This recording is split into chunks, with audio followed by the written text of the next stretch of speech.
네, 오늘은 이 자유라는 제목으로 함께 말씀을 나누겠는데, 사실은 우리 어른 장년들에게는 이 소그룹에 대한 이야기를 했습니다만은 여러분하고 조금 안 맞는 것 같아서 지난주에 했던 설교 말씀을 갖고 왔습니다. 지난주에 그 3.1절이 있었잖아요. 그래서 3.1절과 함께 연결해서 이 말씀을 나눴습니다. 한번 보시겠어요? 3.1 운동은 어떤 의미가 있느냐 하면 전국이 일치되 일으킨 유일한 운동입니다. 무슨 얘기냐면 상농, 양만 따지지 않고 상하로 좌우도 있지 않습니까? 좌파, 우파. 일제시대도 있었어요. 좌파, 우파라는 것이. 공산주의 세력과 또 자유민주 세력 간에 이런 민족주의 운동 갈래에서도 이런 좌우파 논쟁이 있었거든요. 있었고, 그럼에도 불구하고 또 부자나 가난한 사람이나 상관이 없이 온 한반도 전체가 그야말로 유일하게 일치해서 일어난 운동이 3.1 운동입니다. 그래서 이 3.1 운동은 굉장히 우리 민족에게 중요한 의미를 가지고 있습니다. 그래서 모든 운동의 어떤 모델이 된다는 것이 바로 이 3.1 운동을 얘기하는 것입니다. 완전히 일치된 운동이니까 신분과 상관이 없이, 빈부 상관이 없이, 학식에 상관이 없이, 지역에 상관이 없이 그야말로 일치한 운동이 바로 3.1 운동이었기 때문에 아주 중요한 의미를 우리에게는 가지는 것입니다. 그런데 이 3.1 운동이 바로 기독교가 주도한 운동이라는 거죠. 제가 이미 예전에도 말씀드린 기억이 납니다만은 일단 3.1 운동의 정신이 무엇입니까? 비폭력 무저항 운동이었잖아요. 그게 바로 기독교의 정신이었고 기독교 참여자들에 의해서 그 정신이 결정이 됐었습니다. 그 3.1절이라는 이 명칭 자체가 기독교 때문에 생긴 건 아시죠? 그죠? 원래 3월 3일이 어떤 날이 있냐면 고종의 장례날이었어요. 고종 황제가 죽은 장례날이었으니까 그러면 전국에서 수많은 사람들이 모이지 않겠어요? 많은 사람이 모였을 때 그때 독립운동을 일으키자라고 해서 그 전날 3월 2일 날 이 독립운동을 일으키려고 했었어요. 그런데 그것도 기독교인들이 반대합니다. 왜냐하면 3월 2일이 주일이었거든요. 주일 성수해야 되잖아요. 예배 드려야 되잖아요. 그래서 우리 기독교인들은 참여할 수 없다. 그러니까 3월 2일에 할 것을 하루 더 당겨서 3월 1일에 한 거예요. 토요일 날. 그래서 3.1 운동이 된 겁니다. 그래서 명칭도 사실은 기독교인 때문에 그렇게 된 것이죠. 그리고 여러분 알다시피 3.1 운동을 주도한 그 지도자들 33인 있지 않았습니까? 33인 중에서 기독교인이 16명, 천도교가 15명, 불교가 2명. 불교는 끼워주기 한 거죠. 실제로는 기독교와 천도교가 했는데, 근데 천도교의 당시 그 신도수가 200만이었어요. 우리로 치면 세례받은 사람들이 200만, 세례받지 않는 사람까지 치면 300만이었습니다. 기독교는 그 당시 얼마였을 것 같아요? 우리 개신교는 그 당시에 20만이었어요. 10분의 1밖에 안 되는 거예요. 그럼 비율로 따지면 어떻게 됩니까? 천도교가 만약에 15명이 들어가면 기독교는 2명 정도 들어가야 비율적으로 맞는 거예요. 그러나 기독교가 가장 많이 들어갔다 하는 것은 어디 있느냐? 그 3.1 운동의 주도 세력이, 지도 세력이 기독교인들이었다라고 볼 수 있는 거예요. 가장 확실하게 얘기할 수 있는 것은 그 당시 기독교 학교였던 연희 전문학교의 모든 학생이 다 구속됐습니다. 3.1 운동을 주도했기 때문에. 그리고 우리 장로교 총회의 지도자들이 총회장을 비롯해서 거의 다 감옥에 잡혀갔습니다. 왜? 3.1 운동 주도한 사람들이 있기 때문에, 주모자들이 있기 때문에. 그런 걸 통해서 볼 때에 기독교가 주도했다고 볼 수 있고, 더 결정적인 것은 3.1 운동이 전국적으로 일어난 운동이잖아요. 한반도 내에서는 거의 3개월 이상 걸쳐서 일어난 운동이거든요. 외국으로 따지면 1년 지나서도 3.1 운동이 일어나고 그래요. 그리고 지금처럼 그렇게 통신이 발달하지 않았기 때문에 뒤늦게 소식을 듣고 1년 뒤에 막 3.1 운동을 일으키고 만세 운동을 일으키고 하기도 했었어요. 근데 일반적으로는 한 6개월에 걸쳐서 일어난 운동인데 1919년이면 우리나라가 1905년에 이미 을사보호조약을 통해서 우리는 이미 자치권 잃어버렸거든요. 외교권도 잃어버리고 다 잃어버린 거예요. 1910년에는 경술국치의 해라 그러죠. 나라적인 수치를 당한 날이다 해서 경술국치다 그러잖아요. 경술연회. 그런 때이기 때문에 10년에 이미 나라가 완전히 망했고 그 다음에 10년 동안 19년이 될 동안에 국내에 있었던 모든 민족 조직이 다 와해되어 버렸어요. 전국적인 조직망이 없었습니다. 그런데 3.1 운동이 어떻게 전국적으로 일어날 수 있었느냐? 간단합니다. 무조직의 조직 생리를 가진 조직이 있었는데 그 조직이 교회 조직이었어요. 교회는 전국에 퍼져 있는 거예요. 그래서 교회 조직을 통해서 3.1운동이 일어나게 된 겁니다. 저희 선생님이신 민경배 박사님이 공부할 때 그런 작업을 했다 그래요. 뭐 들으신 분 있지만 이쪽 한쪽 면에는 우리나라 지도를 그려서 3.1운동이 일어난 지역이 점을 찍어요. 또 이쪽 한쪽 지도에는 그 당시 교회가 있었던 지역이 점을 찍어요. 그리고 이 두 장을 딱 겹쳐보면 거의 일치했다라는 거예요. 그래서 교회라는 조직을 통해서 3.1운동이 일어났다라고 볼 수 있는 거예요. 한번 보십시오, 여러분. 명칭이 그렇지요. 또 정신이 그렇지요. 또 주도 세력이 그렇지요. 또 조직망이 그렇지요. 이 다 기독교 한 거예요. 그러니까. 그리고 3.1운동이 어떻게 외부 세계에 알려졌겠습니까? 그 당시 일본의 독재에 의해서 총독 정치에 의해서 완전히 폐쇄된 공간이었는데 어떻게 이게 외부로 다른 나라에 나가서 알려졌겠어요? 선교사를 통해서 선교 본국으로 다 발송이 된 겁니다. 그래서 전 세계에 알려지게 된 것입니다. 그래서 이 3.1운동은 기독교 운동이라고 볼 수 있는 것입니다. 그런데 3.1운동이 일어난 그 당시에 서울 시내에 두 가지 문서가 붙었어요. 첫 번째는 여러분이 잘 아는 독립선언서죠. 당연히 그죠? 두 번째가 뭐냐면 독립단 통보문이라는 문서예요. 강서 쪽에 붙었던 이 독립단 통보문 문서를 제가 한번 읽어드릴게요. 독립단 제군이여, 무슨 일을 하든지 일본인을 모욕하지 말고 돌을 던지지 말며 주먹으로 치지 말라. 이는 야만인이 하는 짓이니 독립의 중심 뜻을 손해나게 할 뿐인즉 각자 주의할 일이다.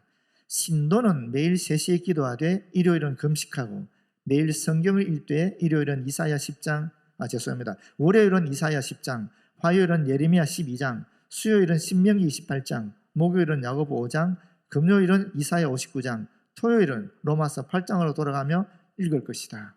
이게 독립단 통보문의 내용입니다. 황당하지 않습니까, 여러분? 여기에 매일 요일마다 읽을 성경책이 있고 또 기도하라고 얘기하고 있는 거예요. 그 내용, 성경의 내용은 하나님이 우리나라를 세워서 세계적인 국가를 만든다. 우리는 하나님의 백성이고 하나님이 우리를 축복하신다. 그것을 온 세상이 알게 된다. 한국을 공격하면 그 나라를 하나님이 치신다. 하나님이 우리를 끝까지 사랑하셔서 세우신다. 뭐 이런 내용들입니다.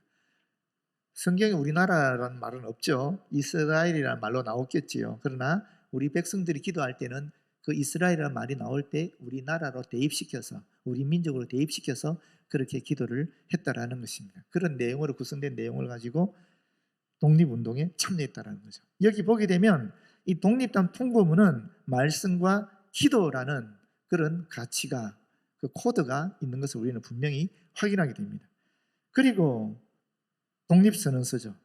독립선서를 보시게 되면 제일 마지막에 33일 서명이 나옵니다. 그리고 그 위에 있는 내용이 있어요. 그게 뭐냐면 공약 3장이라는 것입니다. 우리가 함께 약속하자. 이 세 가지는 하나, 오늘 우리의 이번 거사는 정의, 인도와 생존과 영광을 갈망하는 민족 전체의 요구이니 오직 자유의 정신을 발휘할 것이요 결코 배타적인 감정으로 정도에서 벗어난 잘못을 저지르지 말자. 하나, 최후의 한 사람까지, 최후의 일각까지 민족의 정당한 의사를 시원하게 발표하자. 또 하나, 모든 행동은 질서를 존중하며 우리의 주장과 태도를 어디까지나 떳떳하고 정당하게 하자. 이게 공약 3장입니다. 여기 보시게 되면 간단하죠. 결국 자유와 질서를 얘기하는 거예요. 자유롭게 하되 질서를 가지고 하자. 그 내용입니다. 이게 3.1운동 그 당시에 서울 시내에 붙었던 그런 문서 내용들입니다. 첫 번째는 말씀과 기도, 두 번째는 자유와 질서. 이게 3.1운동입니다. 그래서 오늘 이 자유에 대한 얘기를 좀 하려고 하는 겁니다. 자유. 먼저 첫 번째, 자유는 예수의 참 제자가 됨으로써 주어진다 하는 내용이 31절에 32절에 같이 나오고 있습니다. 보십시오. 그러므로 예수께서 자기를 믿은 유대인들에게 이르시되 너희가 내 말에 거하면 참으로 내 제자가 되고 진리를 알지니 진리가 너희를 자유롭게 하리라. 이렇게 말하고 있습니다. 여러분, 그러므로 무슨 말이냐면 이 30절에 보게 되면 예수님께서 탁월한 가르침을 전했어요. 하나님 나라의 복음에 대해서. 그러니까 사람들이 깜짝 놀란 거죠.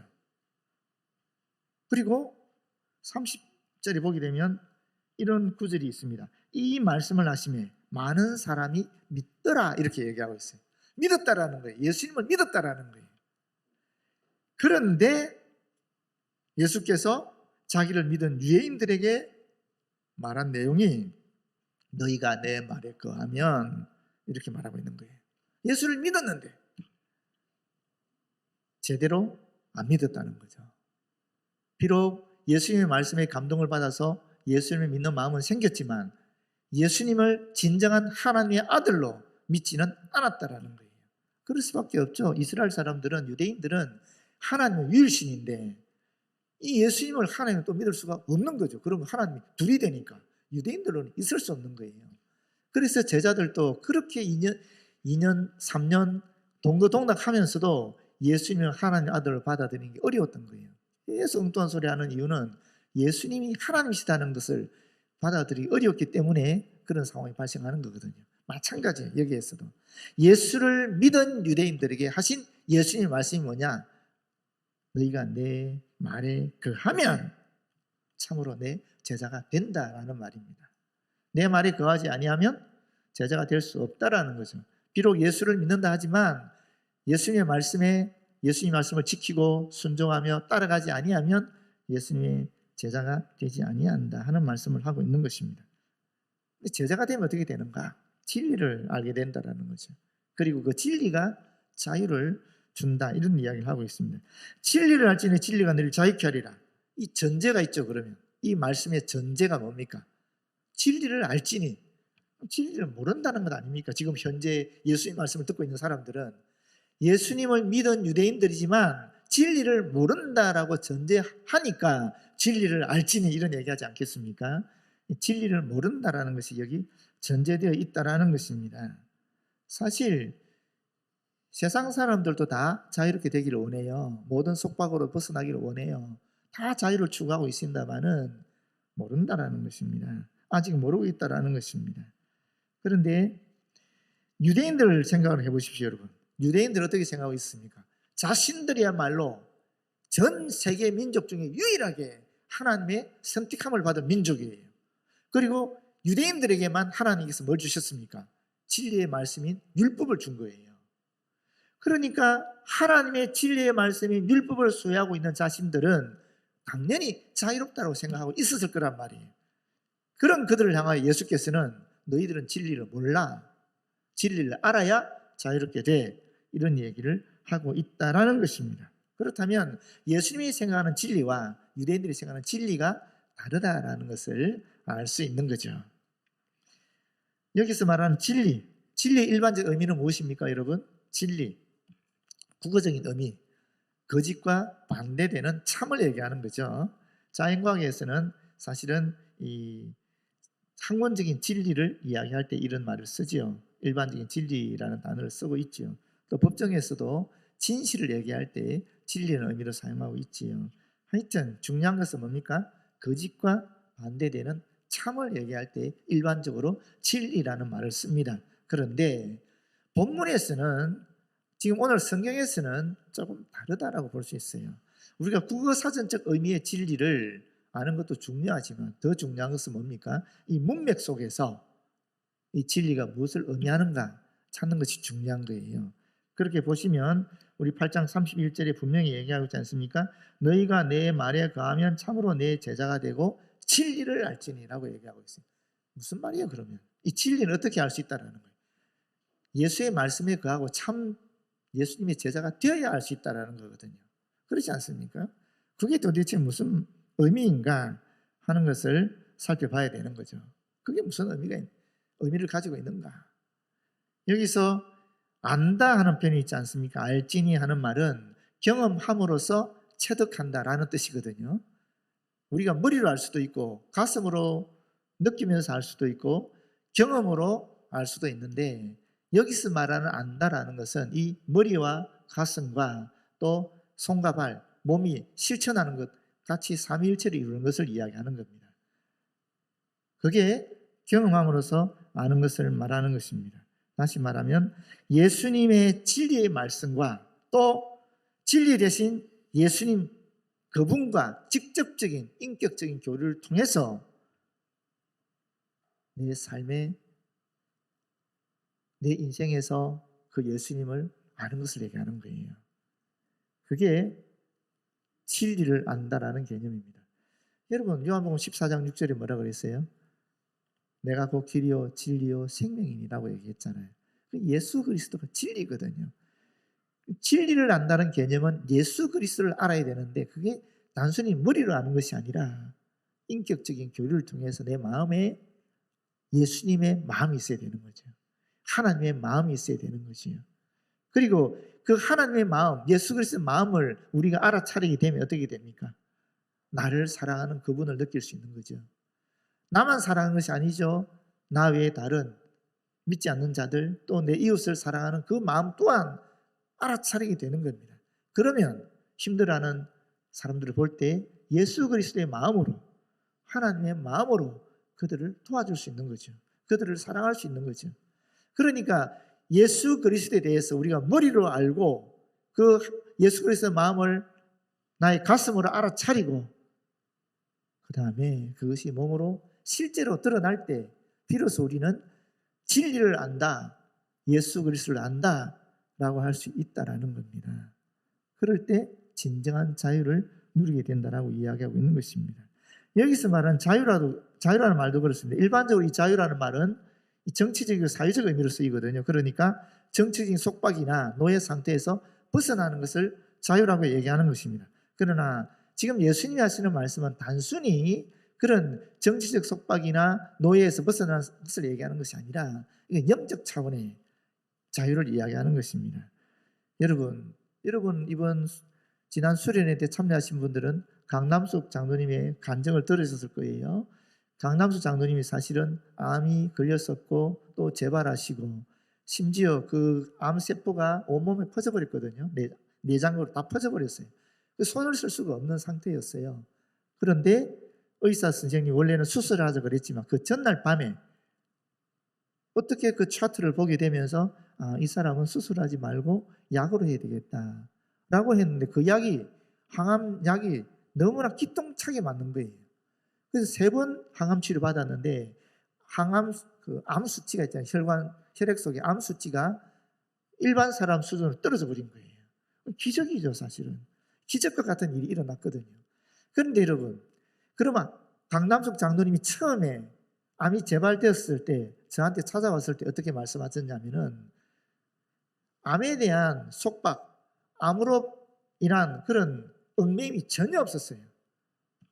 뭐라고 말씀하시냐면 하나님이 저를 지금 병원에 선교사로 파송하는 겁니다.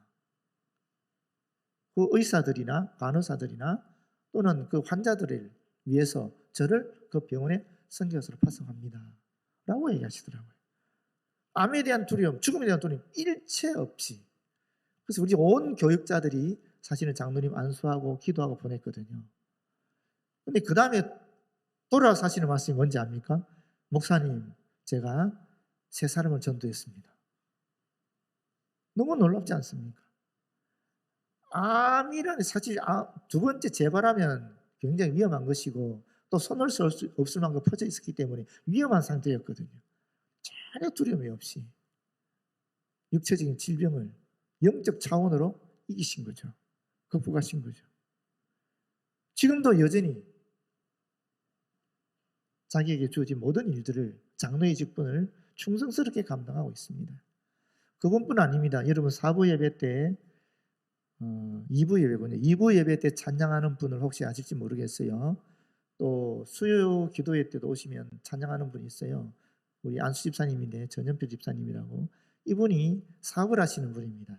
공장이 그 건물이 3동에 있는데 화장품 사업이거든요. 원래 그 연구원으로 계시다가 사업을 시작하신 거예요. 근데 아주 전 세계적으로 수출하는 기업인데 그 건물 3동 중에서 한 동이 갑자기 하룻밤새 다 타버렸어요. 근데 그 건물 3동 중 한 동이 어떤 동이었냐? 연구동이었어요. 미래를 위해서 투자한 모든 연구, 자료들이 다 있는 것이 홀랑 다 날아가 버린 거예요. 얼마나 절망스럽겠어요. 그런데 저한테 찾아와 하시는 말씀이 하나님 나를 너무 사랑하는 것 같다 그러시는 거예요.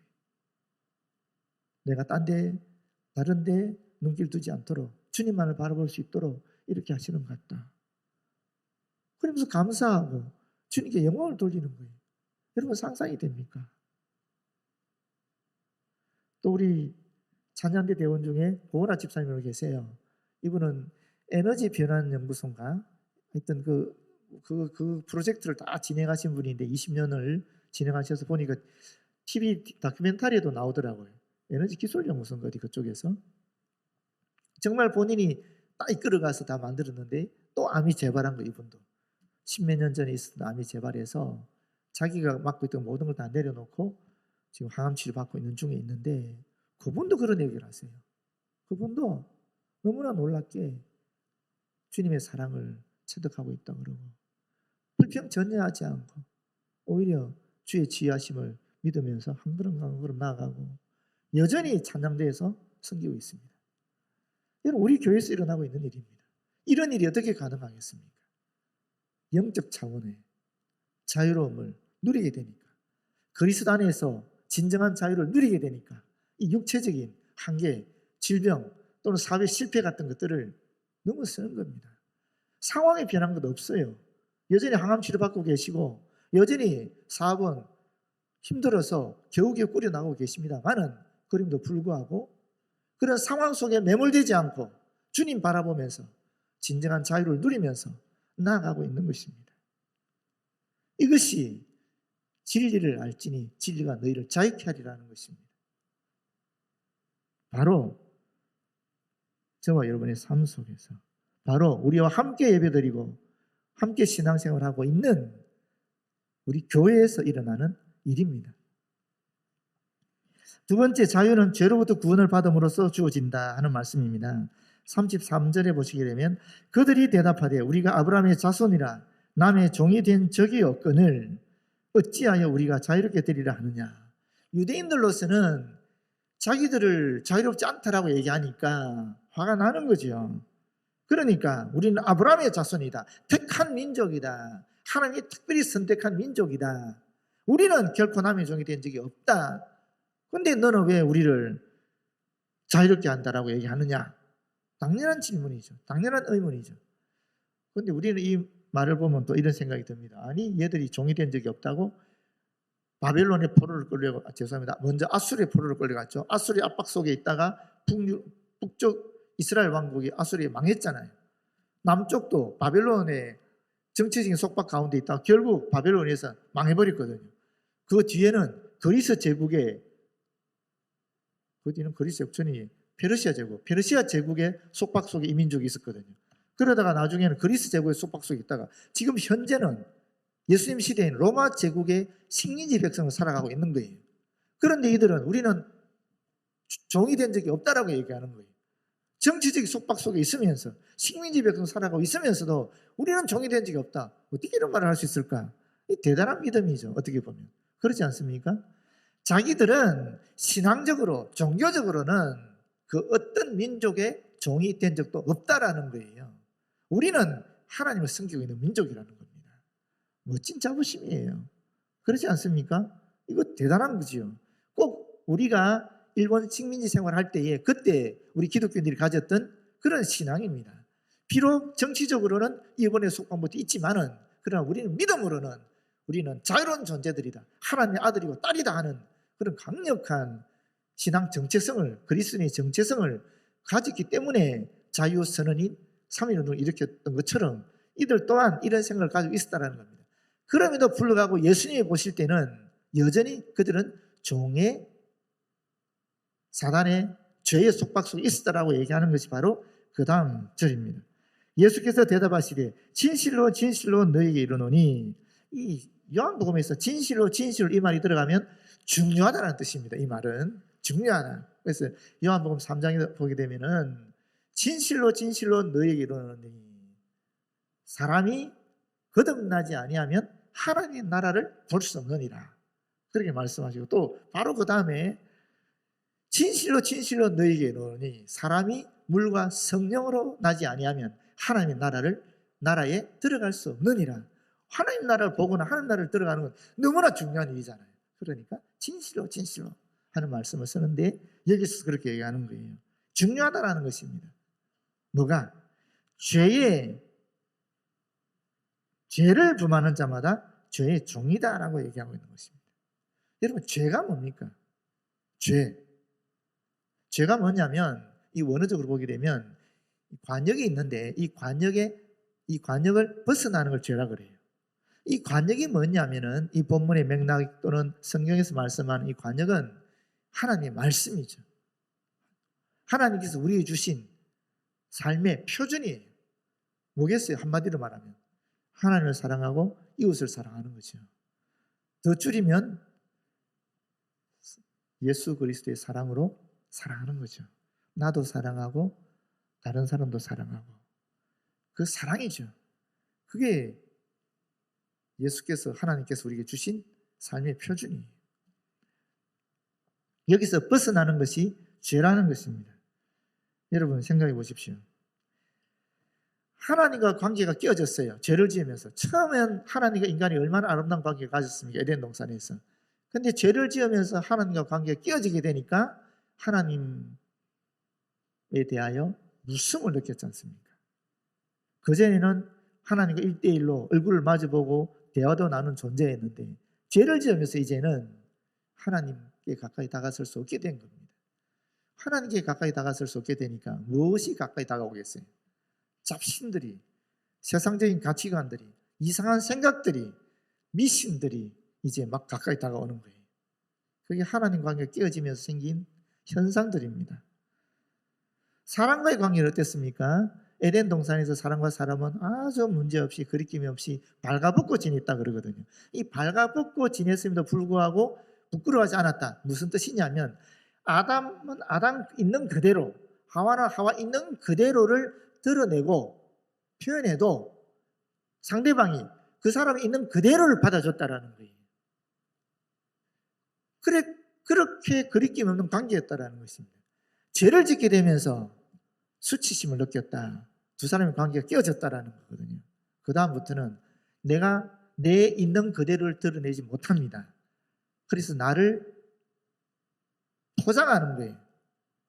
나를 좀 뭐라고 얘기해야 됩니까? 하여튼 솔직하게 나를 드러내지 못하는 거예요. 뭔가 감추고 드러내는 거예요. 상대도 마찬가지예요. 나를 볼 때 있는 그대로 받아들이는 것이 아니라 오히려 판단하고 비교하면서 나를 받아들이는 거예요. 그게 벌거벗었으나 부끄러워하지 아니하더라 하는 표현과 죄를 지으면서 수치심을 느꼈다는 표현입니다. 있는 그대로의 모습을 나타내지도 못하고 있는 그대로의 모습을 받아들이지도 못하는 오늘날 우리 인간의 모습을 그대로 이야기하는 겁니다. 죄로 말미암아 우리 인간관계가 이렇게 되었다는 것입니다. 세 번째 나타나는 현상이 무엇입니까? 죄로 말미암아 자연과의 관계가 깨어져 버린 것이거든요. 땅이 저주를 받게 되면서 그 다음부터 인간은 물질에 대해서 자유로운 존재가 되지 않고 물질에 속박당하는 존재가 된 거예요. 땀을 흘려서 뭘 해야 이 물질을 획득할 수 있으니까. 그리고 또 이 물질에 대해서 욕심이 생겨서 물질을 내가 좌지우지해야 되는데 오히려 내가 물질에 의해서 좌지우지되는 그런 현상이 일어나 버린 것입니다. 죄로 말미암아 우리에게 온 것이에요. 죄로 말미암아 하나님과 관계가 깨어지면 딴 것을 찾게 되고 사람과 사람의 관계가 깨어지면서 있는 그대로 모습대로 표현도 못하고 받아들이지도 못하게 되고 자꾸 비교하고 물질도 자연의 관계도 어긋나 버리게 된 것입니다. 그렇기 때문에 이 죄의 문제를 해결해야 진정한 자유를 인간은 얻을 수 있는 것입니다. 그 때문에 예수께서 오신 것입니다. 예수께서 오셔서 십자가에 못 박혀 돌아가심으로 말미암아 비로소 하나님의 관계가 회복이 되고 또 사람과 사람의 관계도 있는 그대로의 모습을 바라볼 수 있는 그런 여유와 또 사랑이 생기게 된 것이고 동시에 내가 외부적인 물질이 있든 없든 상관이 없이 얼마나 많든 적든 상관이 없이 있는 그대로 물질 있는 그대로를 자족해하면서 감사하면서 그렇게 살아갈 수 있는 은총이 깃들게 된 것입니다. 그런 이야기를 하는 거예요. 35절 보게 되면 예수님이 재미있는 얘기를 하는데, 종은 영원히 집에 거하지 못하되 아들은 영원히 거하나니 하는 말씀이에요. 여러분, 여기 아들과 종이라는 두 존재가 나옵니다. 그런데 이 두 존재가 같은 집에 살아요. 한 집에 사는 거예요. 한 집에서 똑같은 시간대에 살아가는 겁니다. 그런데 하나는 종이고 하나는 아들이에요. 아들은 상속자잖아요. 주인이잖아요. 한 사람은 주인으로 살아가고 한 사람은 종으로 살아간다는 거예요. 너무 재밌지 않습니까? 우리가 이 땅을 같이 살아가고 있고, 어쩌면 우리 교회에서 같이 예배를 드리고 있지만, 어떤 사람은 하나님 아들, 딸로 살아갈 수 있는 사람이 있고, 어떤 사람은 여전히 죄의 종으로 살아가고 있다라는 이야기를 하고 있는 것입니다. 같은 시간에, 같은 공간에, 같은 일을 하는데, 한 사람은 하나님 아들, 딸이고, 한 사람은 종이라니까요. 종이 뭡니까? 종은 영원한 지위가 없어요. 그렇지 않습니까? 또 권리도 없어요. 주인이 시키는 대로 해야 되는 거예요. 그리고 주인의 지시를 어긋나게 행동하면 어떻게 됩니까? 주인이 그 집에서 못 살도록 추방시킬 수도 있는 거예요. 같이 살 수도 없는 겁니다. 철저하게 주인의 손에 달려 있는 거예요. 아들, 딸은 그렇지 않죠. 아들, 딸은 상속자이기 때문에 영원한 지위가 보장되어 있는 것이죠. 영원한 권리가 있는 것입니다. 그리고 아들, 딸은 엄마, 아빠가 결코 절연하지 않는 거죠. 비록 잘못한다 할지라도 그것은 그럼에도 불구하고 아들, 딸인 거죠. 그렇지 않습니까? 부모, 자식 관계는 그렇지 않습니까? 그런 게 아들이라는 거예요. 그게 저와 여러분입니다. 그 아들, 딸이.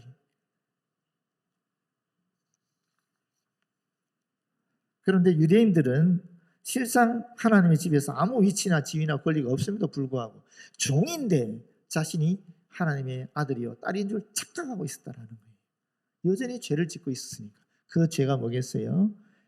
앞에서 말씀드린 사랑이죠.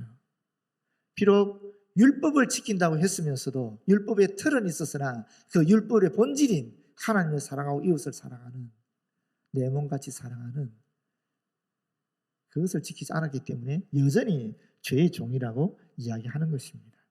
여전히 진리 되신 예수 그리스도를 받아들이지 않았기 때문에, 하나님의 상속자를 받아들이지 않으니까 죄의 종이다라고 이야기하고 있는 것입니다. 마지막 세 번째로, 결국 자유는 예수께서 우리를 자유롭게 하심으로 주어진다라는 내용입니다. 36절이죠. 그러므로 아들이 너희를 자유롭게 하면 너희가 참으로 자유로우리라. 인간이 자신의 지혜와 능력과 경험으로 이룰 수 있는 것이 아니라는 겁니다. 하나님의 아들인 예수 그리스도를 믿는 사람들에게만 하나님께서 주시는 것이 이와 같은 영적인 자유이고, 이 영적인 자유를 가지게 될 때 비로소 우리를 둘러싸고 있는 어떠한 속박 속에서도, 상황 속에서도 이겨나갈 수 있는, 극복해 나갈 수 있는, 넘어설 수 있는 그런 능력을, 그런 자유를 얻게 된다라는 이야기를 하고 있는 것입니다. 여러분, 찬송가 345장 한번 보시기 바랍니다. 345장 보시게 되면 캄캄한 밤 사나운 바람 불 때 하는 찬송가인데, 이 찬송가를 김환란이라는 분이 작사한 거예요. 언제 작사했느냐? 1920년에 작사했다라고 일반적으로 얘기하고 있어요. 20년에서 21년 사이에. 1920년에 이 김환란 박사가 6월 달에 7인의 전도대를 구성을 합니다. 김환란 박사는 당시 이화여전의 학장이었어요. 지금으로서 이화여대 총장이었던 분이에요. 이 7인의 전도대를 조성해서 대도시로, 전국에 있는 대도시로 파송을 했어요. 그런데 일본 제국주의 강요에 의해서 그 전도 여행이 중지되게 되었습니다. 중단되었다라는 거예요. 그때 작사한 것이 바로 이 찬송가입니다. 보십시오. 캄캄한 밤 사나운 바람 불 때 만경창파 망망한 바다에 외로운 배 한 척이 떠나가니 위태하구나. 1919년 3.1운동이 일어난 이후에 3.1운동은 성공으로 끝났어요? 실패로 끝났어요? 실패로 끝났죠. 독립선언했는데 독립했습니까? 못했습니까? 못했잖아요. 큰 희망을 가지고 독립선언을 했는데 실패로 끝나게 되니까 반대로 그 큰 희망이 완전한 절망으로 가게 돼버린 거예요. 그 당시 1920년대 상황이 그랬다라는 거예요. 그 모습이 그대로 캄캄한 밤 사나운 바람 불 때 일본 제국주의 침략 아니겠어요? 일본 제국주의 압박 아니겠습니까? 만경장파 망망한 바다예요. 도대체 앞길이 보이지 않는 그런 바다라는 거예요. 거기에 외로운 배 한 척, 우리나라를 얘기하는 거예요. 외로운 배 한 척, 그 어떤 민족도 도와주지 않는 외로운 배 한 척이 바로 우리나라입니다. 이 한 배가 떠가는데 미래가 정말 암담한 거예요. 위태로운 거예요. 비바람이 무섭게 몰아치고 그 성남물 큰 파도 일대에 3.1운동 이후에 절망 속에 빠져있는 온 세상의 풍조들이 밀려왔거든요. 사회주의 사상이 밀려들어오고 자유주의 사상이 밀려들어오고 과학기술 사상이 밀려들어오게 되면서 우리 민족이 갈 바를 몰라서 헤매는 거예요. 그럴 때에 저 뱃사공 어쩔 줄 몰라 하니 가련하구나. 바로 우리 민족의 상태를 그대로 얘기하는 겁니다. 너무나 가련한 그때 그 당시 우리나라를 이야기하는 거예요. 그러면서 절망 중에 그 사공 떨면서 한 줄기 밝은 빛을 봤다라는 겁니다. 그 절망 중에도 우리 민족의 암울한 미래 속에서도 그 상황 속에서도 세상에 한 줄기 밝은 빛이 있었다라는 거예요. 그 빛이 뭡니까? 배 안에도 하나님 계심을 믿었다라는 거예요. 우리 민족 안에 절망에 빠져있는 우리나라 안에 하나님이 계시더라는 겁니다. 그 하나님이 계시는 것을 이들이 경험하게 된 겁니다. 그게 뭐냐면 김익두 목사라는 부흥사를 통해서 일어났던 치유 역사입니다. 안전병에 일어나고 턱 빠진 사람 턱이 들어가고 온갖 이적들이 병 고치는 이적들이 그 당시 우리나라에 일어났어요. 그래서 장로교 총회에서 감시단을 보냈습니다. 감찰단을 보냈어요. 외국에서 박사기를 받고 오신 분들 보냈어요. 아니 도대체 이 시대에 지금 그런 병 고치는 예수님 시대에 있었던 그런 역사들이 일어나는 게 말이 되느냐 해서 갔는데 진짜 일어나는 거예요. 그래서 장로교 총회에서 책을 만들어서 보고서를 냈어요. 그 책 이름이 이적 증명서라는 책이에요. 직접 병이 난 사람 인터뷰하고 그 주변 사람 인터뷰하면서 진짜 예전에 안진병이었는지 아니었는지, 진짜 예전에 눈이 먼 사람인지 아니었는지, 진짜 예전에 턱이 빠진 사람인지 아니었는지를 확인하고, 그리고 실제로 온전하게 된 것을 기록을 해서 남긴 책이 이적 증명서라는 책입니다. 우리 교단에서, 장로교 총회에서 그 책을 낸 거예요. 그걸 보고 하나님이 우리와 함께 계시곤 하는 것을 그때 우리 당시 민족이 알았다는, 그게 유일한 빛이었다는 거예요. 그러면서 아버지의 이주인 구보보사 성남풍랑 잔잔케 하시고 이 불쌍한 인생을 살리소서. 오 우리 하나님, 오 우리 하나님, 우리가 바라볼 대상은 오직 하나님밖에 없으니 하나님 우리를 살려주십시오 하는 그런 기도를 드리는 겁니다. 모진 바람 또 험한 큰 물결, 3.1운동 이후에 그 절망적 상황이 또 앞으로 우리가 온다 할지라도 제 아무리 성내가 덮쳐도 권능의 손, 하나님의 권능의 손이 우리 민족과 함께 하셔서 헤쳐나가게 하시니 오 잔잔한 바다, 잔잔한 바다, 우리에게는 구원이, 우리에게는 해방이, 우리에게는 안식이 올 것이다 하는 그런 소망의 찬송가가 바로 이 캄캄한 밤 사나운 바람 불 때라는 찬송입니다. 여러분, 구원이 뭐냐면은 제가 지난번에 말씀드렸는지 모르겠는데 성경 한번 보십시오. 마태복음 1장, 여러분 너무나 잘 아는 우리 성탄절마다 하는 거 있지 않습니까? 마태복음 1장 21절을 한번 보세요. 1장 21절을 보시게 되면 아들을 낳으리니 이름을 예수라 하라. 이는 그가 자기 백성을 그들의 죄에서 구원할 자이심이라 하니라. 그 다음에 한 구절 넘어가서 23절 보세요. 보라 처녀가 잉태하여 아들을 낳을 것이요 그의 이름은 임마누엘을 하리라 하셨으니 이를 번역한 즉 하나님 우리와 함께 계시다 하니라. 이 문장을 그대로 두 개를 놓고 비교해 보십시오. 아들을 낳는다, 아들을 낳는다 똑같지요? 한쪽에는 아들 이름이 뭐예요? 이름을 짓는데 그 이름이 예수예요. 한쪽에는 임마누엘이에요. 그럼 예수랑 임마누엘 같다는 거 같지 않다라는 거예요. 예수가 임마누엘이 예수라는 거잖아요. 맞죠? 그런데 예수 이름 뜻이 뭐예요? 구원이라는 뜻이에요. 임마누엘 뜻은 뭐예요? 하나님 우리와 함께 하시다는 뜻이에요. 그렇죠? 그러면 구원이 뭐라는 거예요? 하나님이 우리와 함께 하시는 것이 구원이라는 거예요. 그렇지 않습니까? 이 성경에서 그대로 얘기하고 있잖아요. 예수 임마누엘, 구원, 하나님 우리와 함께 하신다. 구원은 하나님이 우리와 함께 하시는 게 구원입니다. 하나님이 우리와 함께 하실 때 진정한 자유를 누리게 되는 것입니다. 하나님이 우리와 함께 하시면 우리가 어떻게 알 수 있느냐? 예수 그리스도를 통해서 알 수 있는 것입니다. 여러분, 제가 이 말씀을 하는 것을 용서하십시오. 제가 오늘 아니면 말씀드릴 기회가 없기 때문에 하는 겁니다. 4월 11일 날 오늘 아까 우리 석훈 형제가 기도한 것처럼 선거가 있습니다. 여러분, 다른 데 가서는 다른 얘기 들어도 좋아요. 뭐 좌파 얘기도 좋고 우파 얘기도 좋고 다른 정당 얘기도 좋고 무슨 정당이 다 좋아요. 그럼 제가 목사로서 우리 교회에서는 제가 무슨 말 할 것 같아요? 어떤 권고를 여러분에게 해야 되겠습니까? 그렇지 않습니까? 그렇지 않아요? 목사가 정치적인 얘기 되겠습니까? 목사가 정치적인 얘기는 이런 회중을 앞에 놓고 설교하면서 할 수는 없지 않겠어요? 그러나 이 말씀은 할 수 있죠. 시편 33편 10절 13절에 보게 되면 여호와께서 나라들의 계획을 피하시며 민족들의 사상을 무효하게 하시도다. 여호와의 계획은 영원히 쓰고 그의 생각은 대대에 이르리로다. 여호와를 자기 하나님으로 삼은 나라 곧 하나님의 기업으로 선택된 백성은 복이 있도다. 여러분, 우리 나라를 위한, 우리 민족을 위한 진정한 길이 어디 있겠습니까? 3.1운동 때 우리 선배들이 보여줬던 독립단 통보문 내용처럼 말씀을 읽고 우리나라를 위해서 기도하는 겁니다. 그렇지 않아요? 그리고 독립선에서 우리에게 보여준 것처럼 자유와 질서를 우리가 추구해야 되는 겁니다.